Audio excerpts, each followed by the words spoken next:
Otep, bien-aimés frères et sœurs, vous connaîtrez la vérité et la vérité vous affranchira. Ça, c'est pas moi qui le dis, c'est la Bible qui le dit. Mais moi, je vous dis mieux.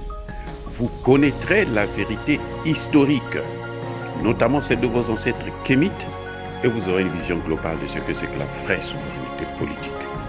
J'ajoute, vous reviendrez à la spiritualité africaine ancestrale et vous comprendrez les enjeux de l'indépendance économique. Et pour terminer, vous accepterez votre identité culturelle kémite et vous obtiendrez deux choses. La première, c'est la paix. La seconde, c'est le développement, à une condition. L'unité de toute l'Afrique noire, l'unité de tous les Noirs du monde entier.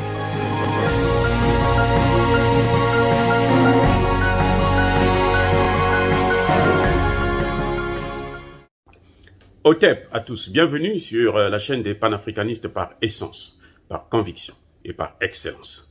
Celle des citoyens kémites par nécessité et obligation de combat. Nous sommes une chaîne qui n'est guidée que par nos ancêtres et rien que par les ancêtres qui appartiennent à l'égrégore du monde noir. Par conséquent, nous ne croyons en aucun Dieu venu de l'étranger.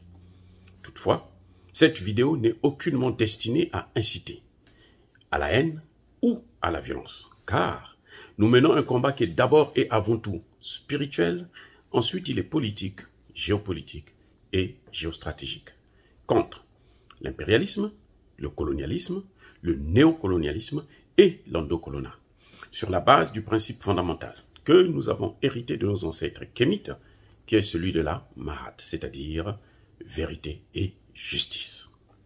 Vous êtes donc en droit de connaître la vérité, et nous avons l'obligation de vous dire la vérité et rien que la vérité, afin que justice soit rendue au continent africain. Et ça, c'est notre modeste contribution dans cette noble lutte en faveur de la souveraineté, la dignité et l'unité africaine. Et ça, c'est le panafricanisme. Oui, bien-aimés frères et sœurs, la CEDEAO a cédé. La CEDEAO a été battue. La CEDEAO a perdu la raison. La CEDEAO, enfin, commence à revoir les choses dans la normalité. La CEDEAO vient de lever les sanctions contre le Mali. Eh oui, on attendait tout cela, parce que ces sanctions étaient non seulement illégales, mais aussi illégitimes, inhumaines et même criminelles. Parce qu'aucun texte de la CEDEAO ne prévoyait de telles sanctions, ne prévoyait que une institution comme l'UEMOA puisse kidnapper, puisse braquer, puisse confisquer les avoirs du Mali. Je dis bien les avoirs du Mali, pas les avoirs de la France, les avoirs du Mali. Aucun texte de la CEDEAO ni de l'UEMOA ne autorisait cela.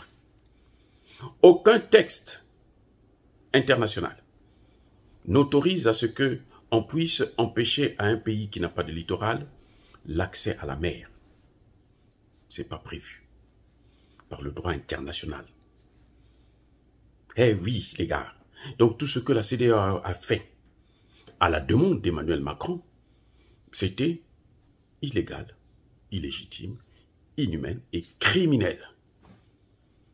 C'était antidémocratique. Parce qu'ils sont sortis du droit. Jusqu'à preuve de contraire, la Cour de justice de la même institution a décrété qu'il fallait lever les sanctions immédiatement. Ils ont attendu encore 4 mois pour pouvoir entendre raison, pour pouvoir comprendre qu'ils faisaient fausse route. Et ça, c'est dommage. C'est dommage parce que ces donneurs de leçons de la CEDEAO ne sont pas eux-mêmes des exemples pour la démocratie. On dit qu'il y a une junte au pouvoir au Mali, mais Alassane Ouattara, c'est quoi? Il a fait un hold-up électoral. Il a fait un coup d'État institutionnel, constitutionnel. Il n'avait pas droit à 3 mandats, il a eu un 3e mandat. Le médiateur que le Mali a choisi, hein, le Togolais Faure Gnassingbé, il est quoi?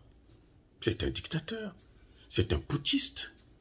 Il est là au pouvoir par la force. Il n'y a jamais eu des élections crédibles au Togo. Il a même foutu son propre frère en prison pour se maintenir au pouvoir. Regardez ce que fait Macky Sall. Macky Sall est en train de tout faire pour avoir un troisième mandat. Il est en train d'écarter les opposants sérieux parce qu'il veut avoir un troisième mandat. Il veut briguer un troisième mandat. Et quant au Ghanéen, le Ghanéen, là, ça c'est son deuxième mandat. Le mandat a été renouvelé, alors que le mandat, la présidence de la CEDEAO, c'est une présidence tournante. Donc chaque année, il doit avoir un nouveau président. Lui, on n'a fait que renouveler. Et cette fois-ci, il voulait encore ajouter, renouveler à nouveau. C'est ça la démocratie? Non, écoutez, bien entendu, bien aimés frères et sœurs, on ne peut pas nous tromper. Ces gens-là, à la CEDEAO, ils pensent qu'ils sont plus intelligents que nous, alors qu'ils sont en train de montrer que, en fait, le droit international n'existe pas. C'est le droit de bourreaux ou le droit des imbéciles. C'est tout. Les bourreaux tapent, les imbéciles encaissent, les imbéciles font ce qu'ils ont à faire pour torturer leur propre population. Parce que la CEDEAO est sortie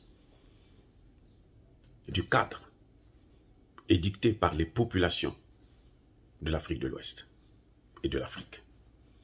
Maintenant, ce qui est plus grave, je dis ce qui est plus grave, c'est que la CEDEAO, elle lève les sanctions. Elle va remettre l'argent confisqué. Mais cet argent a travaillé pendant ce temps. L'argent ne reste jamais dans les banques sans se fructifier. L'argent reste à la bourse. L'argent circule et apporte des intérêts. Où sont les intérêts du Mali? Est-ce que la CEDEAO a pensé qu'il fallait dédommager le Mali? Non. Vous voyez, nous avons là affaire à des escrocs, des chefs d'État escrocs. À force de suivre l'agenda de Emmanuel Macron, ils sont devenus comme si c'était des moutons qui ne réfléchissent pas. Et puis, bon, ils tombent dans le piège. Ils s'auto-flagellent, ils s'auto-torturent. Comme on l'a vu avec le Sénégal et la Côte d'Ivoire, qui ont chacun d'eux perdu des milliards en quelques mois. La CEDEAO devrait dédommager le Mali parce que l'argent qu'ils avaient confisqué a produit des intérêts que eux, ils ont pris avec la France. Mais ça ne s'arrête pas là. Il y a encore plus grave. Encore plus grave. C'est que la CEDEAO pose des conditions. Notamment une condition qui interdit aux membres de la transition de briguer la présidence lors des prochaines élections électorales. Présidentielles plutôt. Eh oui. Vous voyez, ça dit que la CEDEAO se substitue au peuple, aux institutions souveraines de l'État malien. C'est elle qui veut régler le problème. C'est elle qui veut choisir les candidats à l'élection présidentielle au Mali. C'est incroyable. C'est-à-dire qu'il n'y a pas plus imbécile que ça, il n'y a pas plus ridicule que ça. C'est irresponsable et totalement irresponsable. La CEDEAO dit, nous vous remettons, nous levons les sanctions, mais tous les membres, aucun membre de cette commission de cette transition ne doit briguer les hautes fonctions de l'État. Depuis quand? Depuis quand c'est une institution internationale qui doit choisir les candidats à une élection présidentielle? Ça se fait pas. C'est ridicule. Assimi Goïta a le droit de se positionner, de briguer la présidence. Choguel Kokala Maïga a le droit. Tous les colonels, ils ont le droit de se positionner. Abdoulaye Diop a le droit d'être candidat. Eh oui, ce sont des Maliens. C'est une élection pour les Maliens. Ce sont tout Maliens et peut être candidat. Je répète, tout Malien peut être candidat. on s'en fout de ce que dit la CEDEAO. Et vous savez à quel point la CEDEAO en question est ridicule.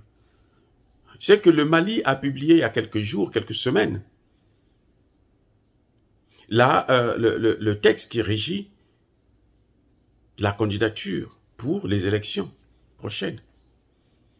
Le Mali a publié la loi électorale. Et dans cette loi électorale, que dit le Mali? Le Mali dit qu'aucun dirigeant, aucun membre de cette transition ne peut briguer la présidence. Le Mali l'a déjà dit. Vous savez, ils sont même sous-informés, hein, ces gens, des chefs d'État. Ils sont entourés des équipes, des conseillers, des directeurs de cabinet et des ministres, ainsi de suite, et qui viennent à une conférence comme celle-là, ils n'ont pas l'information. Le Mali a déjà publié la loi électorale. Et le Mali a déjà dit que aucun membre de la transition ne peut être candidat. C'est clair. Par contre, ce que le Mali a fait, le Mali a précisé le membre de la... Parce que le Mali n'a pas le droit d'interdire aux membres de la transition d'être candidat. Et ils ont tout simplement dit que pour être candidat, il faudrait démissionner de ses fonctions 4 à 6 mois avant. C'est ça que le Mali a dit. Donc le Mali a déjà réglé le problème de conditionnalité posé par la CEDEAO. C'est comme si les gens de la CEDEAO là veulent tuer une mouche avec un burin ou avec un missile. Vous avez une mouche dans votre maison et vous prenez un missile et vous lancez pour tuer la mouche. C'est incroyable. Incroyable de voir comment ces gens sont si bas. Eh bien entendu, si vous avez d'anciens footballeurs, aussi bons footballeurs soit-il, Georges Weah, je parle de lui, il n'est pas allé à l'école, il n'est pas allé à l'école, c'est un illettré. Ou plutôt un semi-illettré, parce qu'il sait au moins lire et écrire. Et c'est un semi-illettré. Qu'est-ce qu'il peut comprendre des textes juridiques? Ils sont tous tombés. Vous voyez, une dizaine de chefs d'État qui tombent comme ça, prendre des sanctions qui n'ont aucun fondement juridique. C'est grave. Mais comment font-ils pour diriger les États? Qu'est-ce qu'ils apprennent? Ou qu'est-ce qu'ils enseignent? Qu'est-ce qu'ils apportent? Bien entendu, vous voyez, c'est tous les pays là. Aucun n'avance. Aucun n'avance. Vous avez parlé de la Côte d'Ivoire. La Côte d'Ivoire, Alassane Ouattara se passe pour un économiste, mais il est attaché au franc CFA. C'est lui qui est allé dire à l'Élysée que non, le franc CFA n'est pas bon, et quelques mois plus tard, 3 mois plus tard, c'est Emmanuel Macron qui vient en Côte d'Ivoire pour dire non, le franc CFA là n'est pas bon, il faut le changer. Mais il vient, il fait pire, comme il n'est pas aussi trop intelligent, le pauvre, j'ai pitié de lui parce qu'il ne comprend rien. Non, arrêtez de vouloir régler les problèmes africains avec des solutions françaises, européennes ou celles de l'OTAN. Voilà le vrai problème de la CEDEAO et des institutions africaines. C'est de vouloir régler les problèmes en fonction de ce que disent les étrangers qui ne connaissent pas l'Afrique, qui ne connaissent pas notre culture, qui ne connaissent pas notre identité, qui ont passé leur temps à nous torturer pour prendre pour des esclaves, nous coloniser, et à nous dénier notre identité. Ils enlèvent notre identité. Ils veulent faire de nous des gens, des parias, des gens qui ne savent pas d'où ils viennent, ce qu'ils sont. Et ils se sont toujours trompés parce qu'ils se cassent toujours la figure. Ils peuvent tuer les Africains, mais ils se cassent toujours la figure, ils échouent toujours. Le cas de la France en est illustratif. Oui. Non. La CEDEAO ne peut pas lever les sanctions avec une condition qui a été déjà résolue par l'Union, le Mali. Et d'ailleurs, elle ne devait même pas penser à cela, puisque la CEDEAO n'est pas souveraine au Mali. La CEDEAO, c'est un ensemble des chefs d'État, un ensemble des États qui veulent vivre ensemble, mais pas qui ont bradé leur souveraineté à la CEDEAO ou à l'OTAN ou à l'Union européenne. Non, ce sont des États qui doivent vivre ensemble. Mais ces États sont tous souverains. Et ce qui se passe à l'intérieur, il y a un principe de l'Organisation des Nations Unies. Je connais ça très bien parce que ça a été le sujet de ma thèse. La non-ingérence dans les affaires intérieures d'un État souverain. Ce qu'on appelle le droit d'ingérence. Il n'y en a pas. La CEDEAO devrait respecter ça. Tout ce qui concerne l'élection, c'est une affaire interne. Les candidats, là, c'est une affaire interne. C'est même pas interne, c'est personnel. Pour être candidat, là, ce n'est pas un peuple qui doit te nommer candidat ou t'élire candidat. Non. La candidature, c'est quelque chose de personnel, individuel. Tu décides, je veux être candidat, et tu es candidat. Donc, pour nous, le fait que la CEDEAO lève les sanctions, c'est un non-événement. Ce n'est pas un événement, c'est rien du tout, parce qu'il fallait qu'elle les lève. Au contraire, la CEDEAO essaie de se rattraper un peu, mais jusque-là, elle n'a encore rien compris. Parce que ce que nous attendons de la CEDEAO, c'est quoi? C'est que la CEDEAO coupe le pont avec la France, avec Emmanuel Macron, avec l'OTAN. Et ce que nous attendons maintenant du gouvernement malien, c'est de ne pas se dire que ça c'est une victoire. C'est une victoire d'étape, certes, mais ce n'est pas une victoire en soi. C'est rien du tout, puisque c'était évident. Parce que les objectifs de ces sanctions n'ont pas été atteints, puisqu'on se disait, dans 2 semaines, ce gouvernement va tomber, après les sanctions. Il n'est pas tombé plus de 6 mois après. Donc pour nous, il n'y a pas d'événement là. Pour nous, le gouvernement malien devrait réfléchir, continuer sur lancer sa ligne droite. C'est-à-dire aller au changement de la monnaie. Parce que la France fait ça là, a fait cela pour éviter que le Mali puisse changer de monnaie, comme l'a fait la Centrafrique avec les crypto-monnaies. Pour éviter que le Mali puisse aller avancer dans le domaine des finances. Mais le Mali ne devrait pas donc s'occuper de ça. Ça, c'est du chantage, c'est la comédie. Le Mali doit aller de l'avant, changer de monnaie, faire partir la mission des Nations Unies au Mali, avant les élections.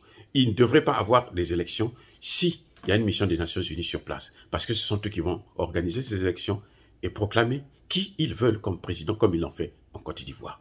Nous le savons, nous connaissons la recette. Les mêmes choses, les mêmes causes produisent les mêmes effets.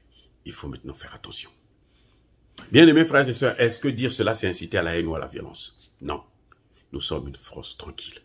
Ya ba olervé, ya malem. Soyez bénis par le Dieu de Kémite. J'ai dit et j'assume.